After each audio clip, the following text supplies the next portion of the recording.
Hello and welcome to Firstpost America. I'm Eric Ham and we're live in Washington, D.C. And over the next few minutes, we'll take you from the United States and around the world, covering all the top stories of the day. But before that, here's a look at the latest headlines. Officials say President Donald Trump has invited Indian Prime Minister Narendra Modi to the White House. The two leaders are expected to meet on the 13th of February. Vice President J.D. Vance to attend an artificial intelligence summit in Paris next week.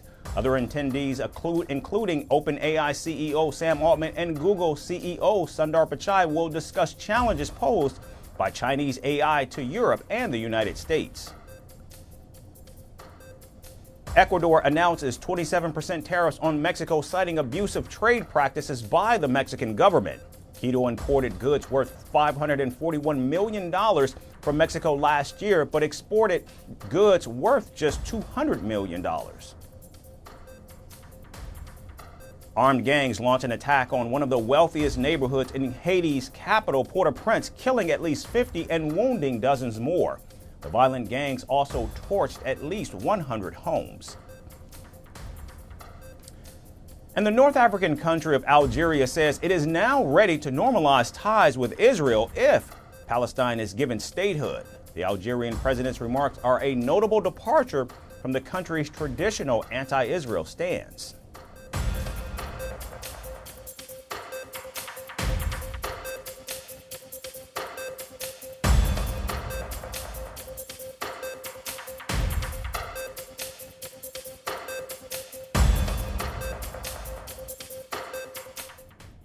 We start in the United States, where the Secretary of Defense Pete Hegseth visited the U.S.-Mexico border in El Paso, Texas on Monday. The Pentagon chief interacted with Marines deployed at the border as well as federal Border Patrol agents. The Defense Department has been helping on the border for decades, just not at the level that President Trump has charged us with right now. Because we believe, and he believes, that border security is national security. Guys and gals of my generation have spent decades in foreign countries guarding other people's borders. It's about time we secure our own border. We will defend this line. And in talking to the men and women in uniform, they're proud to be here. They're excited to be here. They're motivated to be here because they're defending their friends, their family, their communities, their church, their schools, their loved ones from an invasion of people whose intentions we don't know. The secretary was accompanied by President Donald Trump's border czar Tom Homan, who promised to oversee joint operations between military and federal agencies. I've never seen the amount of engagement from the military on the border helping to secure the border. I've never seen the engagement from other law enforcement agencies, whether it's FBI, U.S. Marshals, DEA, DOJ's at the table across the country doing operations. This is a game changer. We will finally succeed and have an operational control of our southern border. The visit comes just 2 weeks after President Donald Trump declared a national emergency at the southern border and ordered the deployment of troops to the region. The visit also comes as reports note that Mexican drug cartels are targeting Border Patrol agents with kamikaze drones and other explosives amid the border crackdown. An internal memo circulated by the drug cartels was published by the New York Post, Fox News, and News Nation. And the criminal organizations have authorized the deployment of suicide drones to target U.S. Border Patrol agents and U.S. military personnel. Social media posts from cartel-affiliated accounts are urging illegal migrants to kill ICE agents in order to cross over into the United States.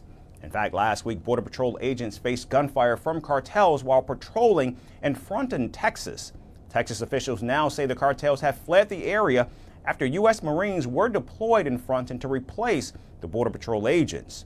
Secretary Hegseth's trip to the border comes as cartel-led violence escalates against U.S. agents.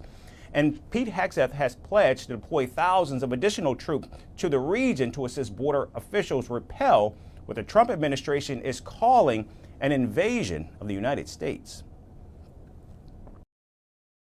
And now moving to El Salvador, Secretary of State Marco Rubio visited the country and met President Nayib Bukele on Monday. After the meeting, President Bukele announced that El Salvador will house violent criminals and migrants of any nationality that are deported by the Trump administration. In addition, the Central American country will continue accepting Salvadoran deportees who illegally entered the United States. President Bukele added that members of the deadly MS-13 gang or other drug cartels that are deported by the United States will be put in El Salvador's prisons. First, obviously, he continues with full cooperation on the returning of Salvadorians who find themselves illegally in the United States and welcome them back home. And that's already existing, and that will continue. But second, he has agreed to accept for deportation any illegal alien in the United States who is a criminal from any nationality, be they MS-13 or Tren de Aragua, and house them in his jails. And third, he has offered to house in his jails dangerous American criminals in custody in our country, including those of U.S. citizenship and legal residence. Now, in return, the United States has offered to work with El Salvador to advance civil nuclear projects in the country. President Bukele confirmed that Washington remains the biggest ally of El Salvador, and the two countries will improve on bilateral trade relations. It is undeniable that the United States is our most important partner, our most important commercial partner, our biggest buyer of our exports, and the biggest place where our imports come from. We have a large number of Salvadorans living in the United States. We use the U.S. currency. For us, it is a no-brainer that for us, the United States is the most important relationship we have, and we want to strengthen it.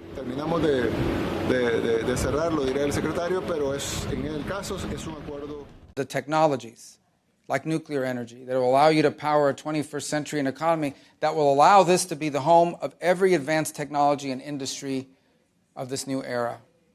Now, Bukele has been instrumental in turning El Salvador's image from one of the most deadly countries in the world to one of the safest. The president's vast and brutal crackdown on cartels and gangs has earned him admiration from many, including President Trump and his first buddy, Elon Musk. In fact, the crime rate in El Salvador has seen a 98% decrease since Bukele took office almost 6 years ago. And the country has gone from reporting almost 85 murders per 100,000 to just 2 per 100,000. However, El Salvador now has the highest incarceration rate in the world, with nearly 1,000 prisoners for every 100,000 people. Still, that hasn't stopped President Bukele from becoming a close ally of President Donald Trump, as he even attended the 47th president's inauguration just last month. And with the latest deal to house deportees from the United States, the Salvadoran president has given President Trump a major boost with his anti-immigrant agenda. And staying on the topic of immigration, as policies to enter the United States tighten under the Trump administration, a growing number of Indian professionals are now turning to an unexpected solution: divine intervention. Across the country, temples have become bustling hubs for visa seekers, hoping that faith will help them secure a coveted U.S. visa. From abstaining from meat and alcohol to chanting special hymns, for many devotees, it's a gamble worth taking. Our next report has more.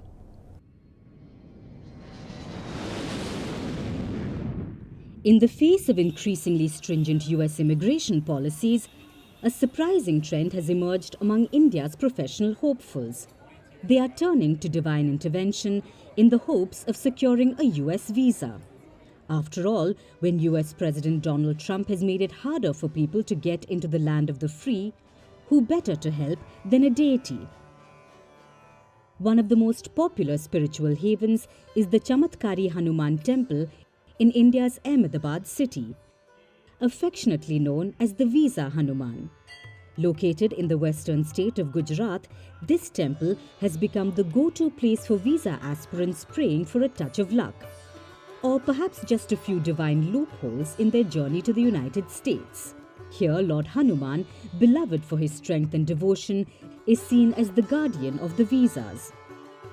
A priest at the temple who oversees this ritual said in an interview that the process is simple. Applicants place their passports before the deity and then they chant a devotional hymn. He says it's all about faith. If you believe, it will happen.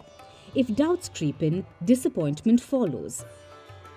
The priest claims that he has witnessed a number of last-minute approvals, sometimes just hours after performing these rituals.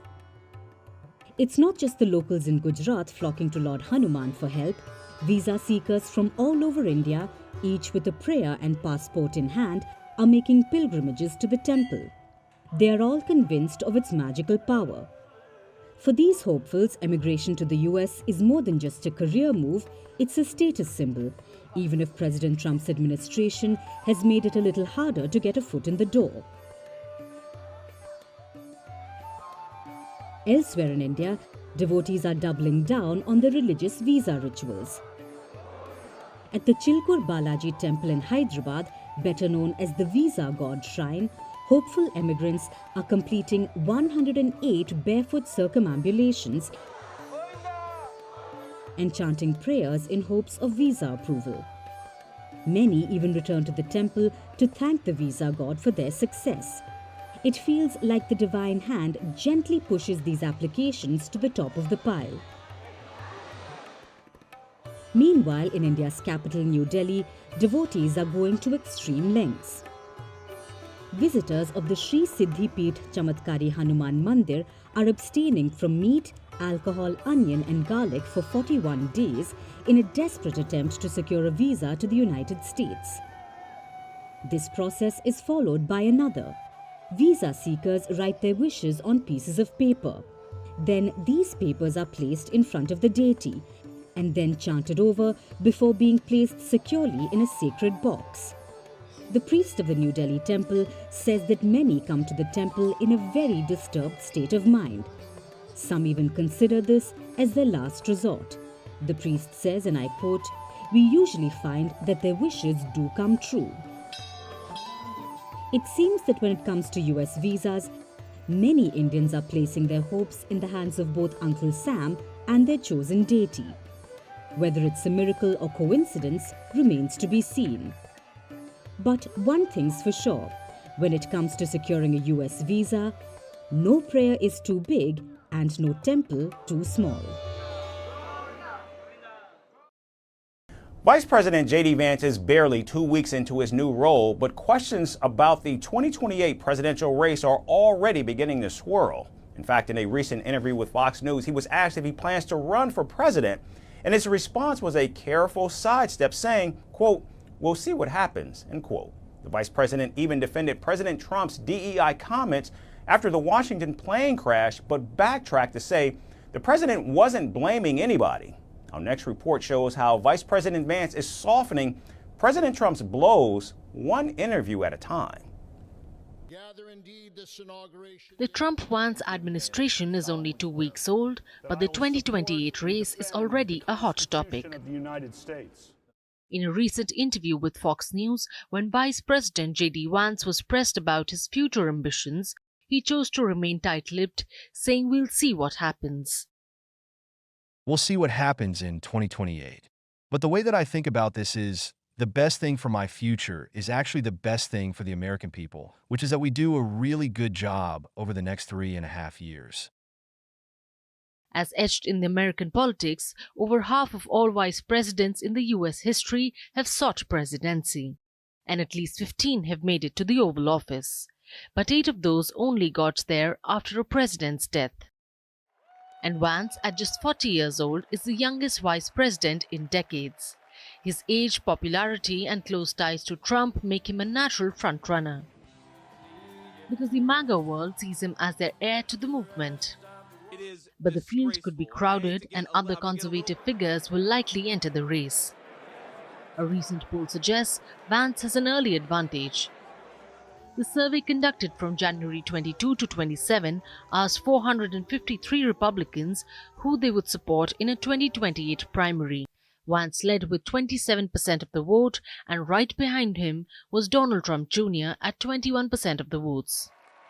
Now, even though Trump Jr. has never held office, he still remains a major political figure. He's been a vocal supporter of his father and a power broker within the GOP.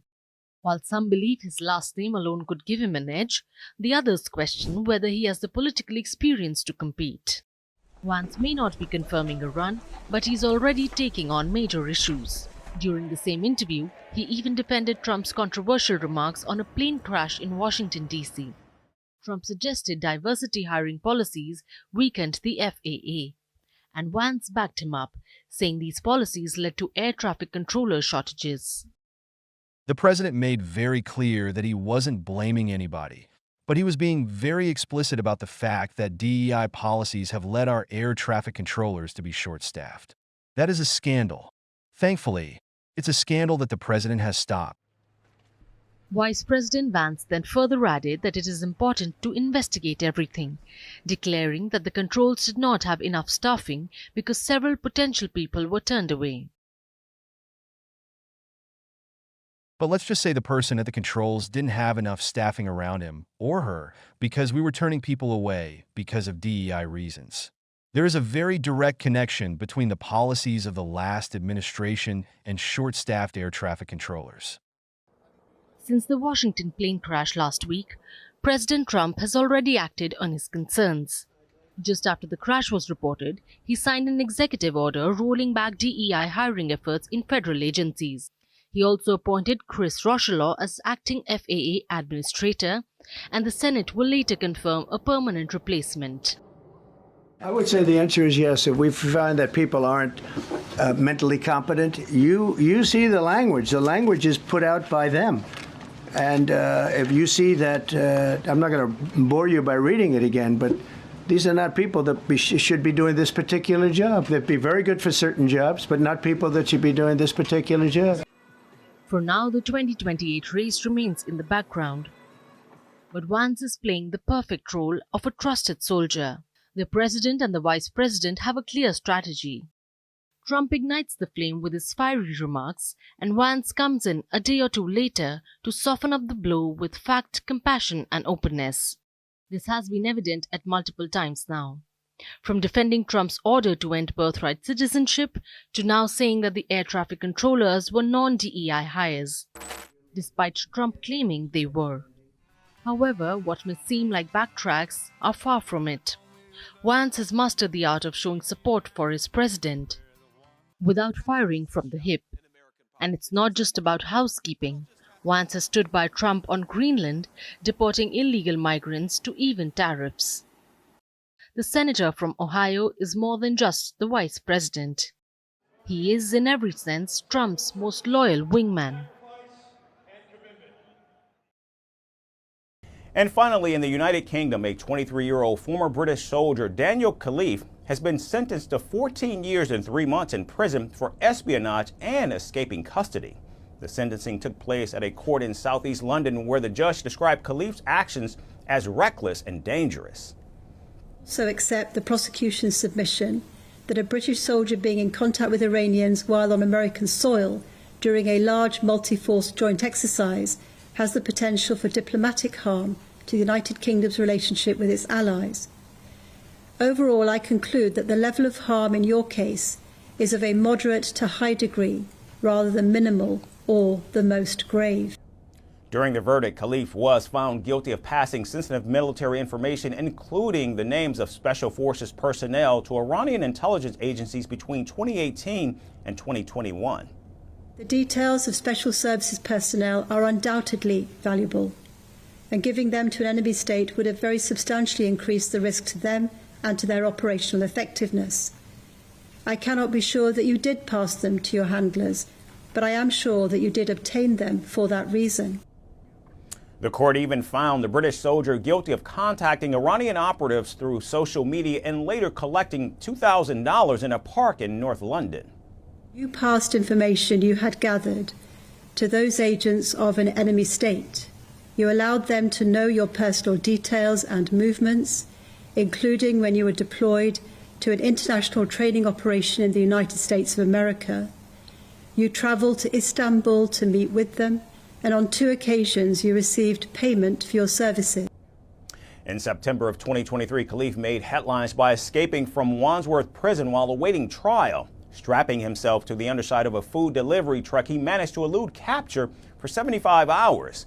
His escape sparked a nationwide manhunt involving over 150 officers and costing more than $300,000. The British soldier was eventually caught on a stolen bike along a canal in North London.